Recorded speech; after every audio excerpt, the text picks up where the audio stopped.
Cervical spondylosis हा आजार पूर्णपणे बरा होतो का? असा प्रश्न जर तुम्हाला असेल तर त्याचं उत्तर आहे हो. स्पॉन्डिलोसिस हा आजार पूर्णपणे बरा होऊ शकतो. आजच्या व्हिडिओमध्ये मी तुम्हाला सांगणार आहे की स्पॉन्डिलोसिसमुळे जे काही मानदुखी किंवा चक्कर येणं, जे कडकपणा किंवा स्टिफनेस येतो, अशी सगळी जी लक्षणं आहेत ती कमी करण्यासाठी तुम्ही काय खाल्लं पाहिजे, कुठले सप्लिमेंट्स घेतले पाहिजेत आणि 3 अशा खूप इफेक्टिव्ह एक्सरसाइजेस आहेत. त्या जर तुम्ही फॉलो केल्या तर तुमचा स्पॉन्डिलोसिसचा त्रास कमी होण्यासाठी, ठीक होण्यासाठी खूप मदत होणार आहे. सो तुम्हाला सुद्धा जर स्पॉन्डिलोसिसचा त्रास असेल तर हा व्हिडिओ संपूर्णपणे नक्की बघा. गेल्या काही वर्षात मानदुखी, सर्व्हायकल स्पॉन्डिलोसिस असे जे त्रास आहेत ते खूपच कॉमन होत चाललेलं आहेत. फक्त म्हाताऱ्या लोकांनाच नाही तर यंग लोकांमध्ये सुद्धा ही जी काही लक्षणं आहेत ते दिसून येत आहेत. आणि मग काय होतं, जेव्हा पण तुम्ही डॉक्टरकडे जाता तेव्हा सिम्पटम्सनुसार म्हणजे जी काही लक्षणं आहेत त्यानुसार औषधं दिली जातात. जसं तुम्हाला चक्कर येते तर चक्कर कमी करण्यासाठी किंवा पेन होतं तर पेन कमी करण्यासाठी औषधं दिली जातात. पण ह्यामुळे काय होतं की स्पॉन्डिलोसिस पूर्णपणे तर बरा होत नाही. तुम्हाला नेहमी काही ना काही औषधं घेतच राहावी लागतात. कधी असं होतं तुम्ही एक्सरसाइजसुद्धा करता, म्हणजे फिजिओथेरपिस्ट आहेत त्यांच्याकडे जाऊन त्यांनी दिलेल्या काही एक्सरसाइजेस असतात त्यासुद्धा फॉलो करता, पण त्यांनीसुद्धा टेम्पररी आराम जो आहे तो तुम्हाला मिळतो. त्यानंतर परत लक्षणं जी काही आहेत ती दिसायलाच लागतात. पण जेव्हा तुम्ही हा आजार होलिस्टिक वेने ठीक करता, तुमची लाईफस्टाईल व्यवस्थित करता, तुम्ही व्यवस्थित सप्लिमेंट्स घेता, त्यानंतर प्रॉपर एक्सरसाइज करता, तेव्हा हा आजार पूर्णपणे ठीक होतो. सर्वात प्रथम आपण पाहूया की स्पॉन्डिलोसिसमध्ये काय काय लक्षणं दिसतात. तर ह्यामध्ये मान, खांदादुखी, त्यानंतर खांद्याला सूज येते, काही जणांना डोकंसुद्धा यामुळे खूप जास्त दुखतं, काही जणांना चक्कर येते, अशी लक्षणं दिसून येतात. आणि खूप जणांना वाटतं कदाचित हे वयानुसार होत असेल. तुम्ही पाहाल की फक्त ओल्ड एज किंवा म्हाताऱ्या लोकांनाच ही लक्षणं दिसतात असं नाही आहे, पण यंग लोकांमध्ये जे 20मध्ये आहेत किंवा 30मध्ये आहेत ह्यांच्यामध्ये सुद्धा ही लक्षणं दिसून येतात. तर हा आजार होण्यामागची काय काय कारणं आहेत? हा आजार होण्यामागे सर्वात प्रमुख जे कारण आहे ते म्हणजे तुमची लाईफस्टाईल, म्हणजे तुमची जीवनशैली. तुम्ही जर खूप वेळ एका जागी बसत असाल, सतत कम्प्युटर किंवा लॅपटॉपवर काम करत असाल, मोबाईल पाहत असाल, त्यानंतर जर तुमची झोपण्याची जी पद्धत आहे ती चुकीची असेल, तुम्ही खूप जास्त उंच उशी घेत असाल किंवा पोटावर झोपत असाल, तर अशामुळे मानेचे जे काही मसल्स आहेत त्याच्यावर स्ट्रेस निर्माण होतो. तर ही सगळी कारणं आहेत जी लाईफस्टाईल रिलेटेड आहेत. त्यासोबतच अजूनही कारणं आहेत, जसं की डेफिशियन्सी. काही पोषक तत्व आहेत ते आपल्या स्नायूंसाठी, आपल्या नसांसाठी खूप महत्त्वाचे आहेत. जसं की magnesium, vitamin B12, vitamin D ह्यांची कमतरता जेव्हा होते तेव्हासुद्धा स्पॉन्डिलोसिसचा त्रास होऊ शकतो. त्यानंतर पुढचं जे कारण आहे ते म्हणजे स्ट्रेस. जेव्हा केव्हाही तुम्हाला स्ट्रेस येतो तर हा मानसिक स्ट्रेस जो आहे तो शरीराला सुद्धा अफेक्ट करू शकतो. बरेच आपले शरीराचे जे मसल्स आहेत किंवा स्नायू आहेत त्यांच्यामध्ये कडकपणा येतो, म्हणजे स्टिफनेस येतो. सो स्ट्रेसमुळे सुद्धा स्पॉन्डिलोसिसचा त्रास वाढू शकतो. तर हे सुद्धा एक कारण आहे ज्याच्यामुळे स्पॉन्डिलोसिस होतो.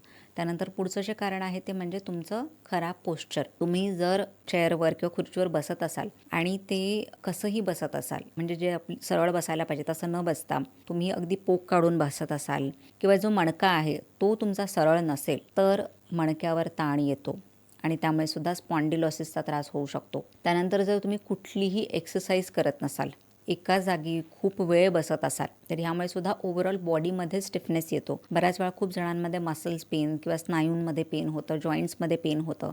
तर खूप वेळा हे होतं स्टिफनेसमुळे किंवा एका जागी खूप जास्त वेळ बसल्यामुळे, शरीराची हालचाल न झाल्यामुळे. तर ही सगळी कारणं आहेत ज्याच्यामुळे स्पॉन्डिलोसिस हा त्रास होऊ शकतो. तर सर्व्हायकल स्पॉन्डिलोसिसची जी मेन लक्षणं आहेत ती म्हणजे मानदुखी, त्यानंतर खांदा, हात, बोटं हे सुन्न पडायला लागतात किंवा झिणझिण्या येतात.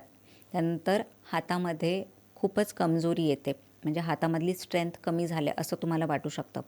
त्यासोबतच काही जणांमध्ये डोकेदुखीचा त्रास होतो, स्पेशली डोक्याचा मागचा भाग आहे तो दुखायला लागतो. त्यानंतर जेव्हा स्पॉन्डिलोसिस खूप जास्त प्रमाणात होतं तेव्हा चक्करसुद्धा येऊ शकते. तर अशी लक्षणं जी आहेत ती स्पॉन्डिलोसिसमध्ये दिसतात. जेव्हा पण ही लक्षणं दिसतात तेव्हा तुम्ही चेक करायला पाहिजे, टेस्ट करायला पाहिजे, जसं की एक्सरेची टेस्ट आहे ज्याच्यामध्ये कळून येतं की तुम्हाला स्पॉन्डिलोसिस आहे की नाही.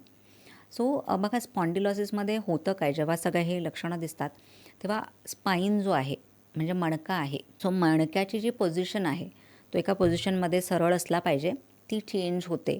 कधी काही जे मणके आहेत ते आपल्या जागेवरून थोडे हलून जातात. त्यानंतर जे मणक्याला सपोर्ट करणारे स्नायू आहेत त्यामध्ये खूप जास्त कडकपणा येतो. ह्यामुळे सुद्धा मणक्यावर भार येतो आणि मग तुम्हाला पेन चालू होतं. त्यानंतर मणक्यातली जी जागा आहे ती चेंज झाल्यामुळे किंवा मणक्यावर खूप जास्त भार आल्यामुळे मणक्यातून जाणाऱ्या नसा आहेत त्या डॅमेज होतात आणि म्हणूनच हातापायामध्ये सुन्नपणा येतो किंवा झिणझिण्या येतात, ही लक्षणं दिसायला लागतात. तर आता ह्याच्यासाठी काय करायला पाहिजे? होलिस्टिक ट्रीटमेंट अशी काय आहे जेणेकरून हा जो स्पॉन्डिलोसिसचा त्रास आहे तो मुळापासून ठीक होईल. जेव्हा आपण होलिस्टिक ट्रीटमेंट म्हणतो त्याच्यामध्ये सर्वच गोष्टी येतात. जसं तुमचा आहार कसा असला पाहिजे, तुम्ही कुठले सप्लिमेंट्स घेतले पाहिजेत, त्यानंतर तुम्ही कुठली एक्सरसाइज केली पाहिजे, तुम्ही कुठल्या गोष्टी अवॉइड केल्या पाहिजेत, ह्या सगळ्या गोष्टी जर तुम्ही फॉलो केल्या तरच हा आजार जो आहे तो तुम्ही मुळापासून ठीक करू शकता.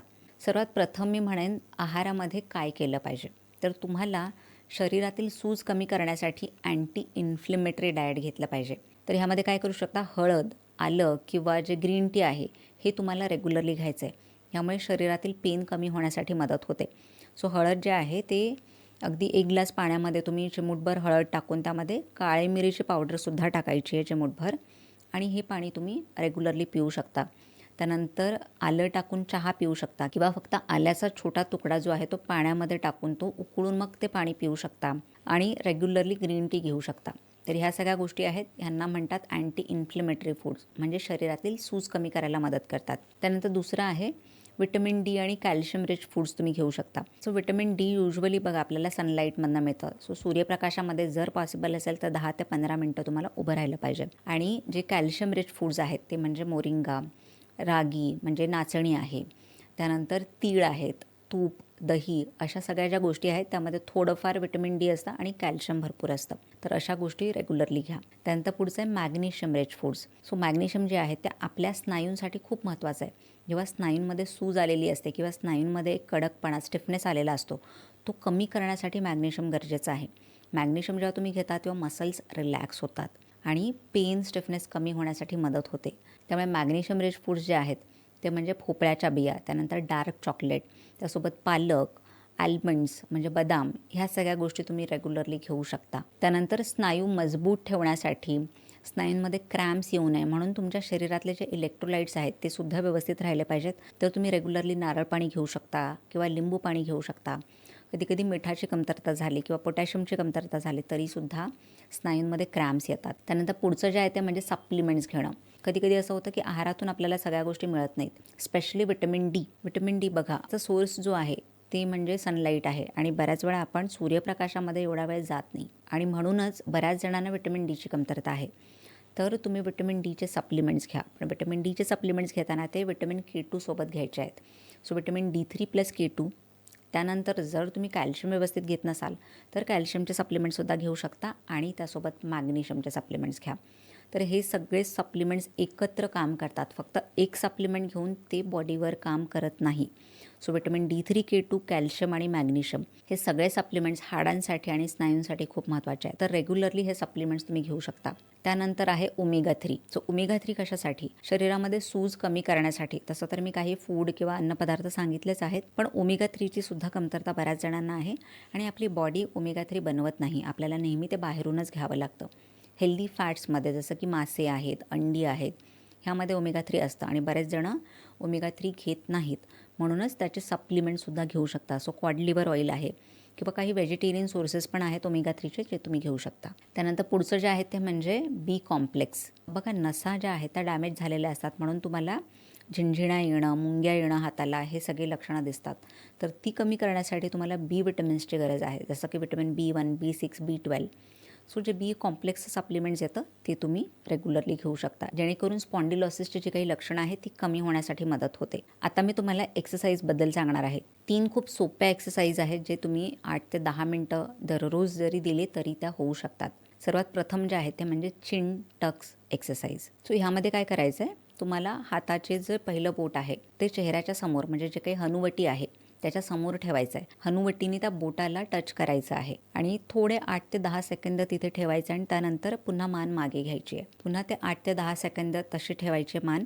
त्यानंतर पुन्हा मान पुढे घ्यायची आहे, त्या बोटाला टच करायचं. सो बोट हलवायचं नाही, पण मान हलवायची आहे. तर अशी मान थोडी थोडी पुढे मागे तुम्हाला करायची आहे. ह्यामुळे काय होतं, जे तुमचं पोश्चर आहे खराब पद्धतीने बसल्यामुळे मणक्याची जी पोझिशन आहे जी चेंज झालेली असते ती ठीक होण्यासाठी मदत होते.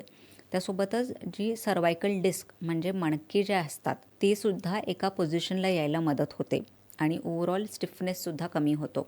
त्यामुळे ही चिन टक्स जी एक्सरसाइज आहे ती तुम्ही करा. 10 ते 12 वेळा तुम्ही करू शकता. त्यानंतर दुसरी जी एक्सरसाइज आहे ती म्हणजे आयसोमेट्रिक नेक प्रेस. ह्यामध्ये काय करायचं आहे, हात जो आहे तो तुम्हाला कपाळावर ठेवायचा आहे आणि त्यानंतर मान किंवा जे हात आहे तो न हलवता हलका दबाव द्यायचा आहे पुढच्या साईडनी, जेणेकरून तुम्हाला मानेच्या स्नायूंमध्ये थोडासा तणाव जाणवेल. सो हात कपाळावर ठेवून थोडंसं पुढे प्रेस करायचा प्रयत्न करायचा आहे किंवा पुढे थोडा दबाव द्यायचा प्रयत्न करायचा आहे. सेम तुम्हाला करायचं आहे. हात डोक्याच्या मागच्या बाजूला ठेवून मग मान जे आहे किंवा डोकं जे आहे ते मागच्या बाजूला प्रेस करायचं आहे किंवा मागच्या साईडला जे आहे तिथे दबाव द्यायचा आहे.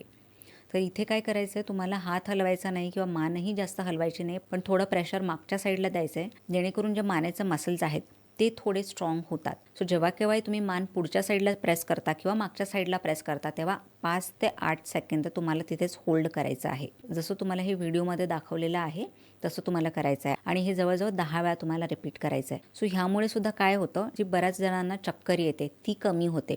म्हणजे आपल्या बॉडीची स्टेबिलिटी आहे ती वाढते आणि त्यासोबतच मानेचे मसलसुद्धा स्ट्रॉंग होण्यासाठी किंवा मजबूत होण्यासाठी मदत होते. तिसरी जी एक्सरसाइज आहे त्याला म्हणतात अप्पर ट्रपेझियस स्ट्रेच.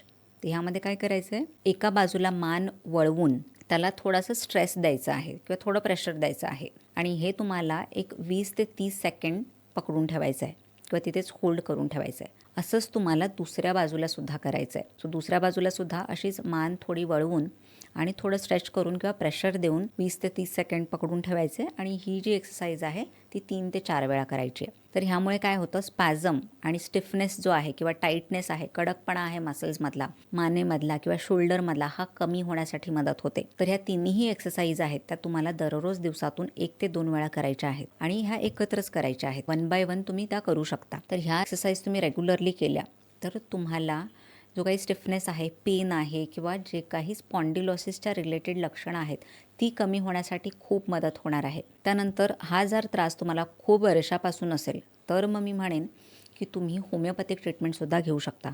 होमिओपॅथिक ट्रीटमेंट जे आहे, होमिओपॅथीमध्ये काही मेडिसिन्स आहेत जे स्पॉन्डिलोसिसचा त्रास कमी करण्यासाठी मदत करतात आणि जर ही ट्रीटमेंट तुम्ही काही काळासाठी घेतली तर हा त्रास होमिओपॅथिक औषधांनी मुळापासून सुद्धा ठीक होतो. आणि लास्ट मी म्हणेन की काही लाईफस्टाईल रिलेटेड ज्या चेंजेस आहेत त्या सुद्धा केल्या पाहिजेत, कारण ज्याच्यामुळे जर तुम्हाला त्रास होतो ते जर तुम्ही ठीक केलं नाही तर हा आजार पूर्णपणे बरा होऊ शकत नाही. सो एका जागी खूप जास्त वेळ बसणं जे आहे ते अवॉइड करा. त्यानंतर जर तुम्ही मोबाईल खूप वेळ बघत असाल तर तो खाली न ठेवता तुम्ही सरळ त्याला पकडायचं आहे. डोळ्यांचं जी पोझिशन आहे त्या ठिकाणी तुम्हाला मोबाईल पकडूनच तो बघायचा आहे, खाली बघायचं नाही. त्यानंतर खूप वेळ तुम्ही लॅपटॉपवर किंवा कम्प्युटरवर काम करत असाल तर प्रत्येक 1 तासाने तुम्ही 1 मिनिटाचा ब्रेक घ्या, थोड्या एक्सरसाइज करा, बॉडीची मूवमेंट करा आणि मग पुन्हा कामाला लागा.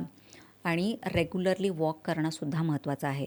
थोड्या स्ट्रेचिंग एक्सरसाइज करणं किंवा कुठल्याही प्रकारचे तुम्ही योगा करू शकता. सो हे जेव्हा तुम्ही रेग्युलरली कराल तेव्हाच स्पॉन्डिलोसिस हा आजार मुळापासून ठीक करू शकता. सो हा व्हिडिओ तुम्हाला कसा वाटला हे मला जरूर सांगा आणि जेव्हा तुम्ही हे एक्सरसाइज ट्राय करता तेव्हा तुम्हाला कसं वाटतं हे सुद्धा मला कमेंट सेक्शनमध्ये सांगा. आणि तुम्हाला सप्लिमेंट्स किंवा होमिओपॅथिक मेडिसिन्सबद्दल अधिक माहिती हवी असेल तर कमेंट सेक्शनमध्ये जरूर लिहा. So thank you for watching this video. हा व्हिडिओ तुम्हाला इन्फॉर्मेटिव्ह वाटला असेल तर तुमच्या फ्रेंड्स, फॅमिली मेंबर्ससोबत सुद्धा नक्की शेअर करा.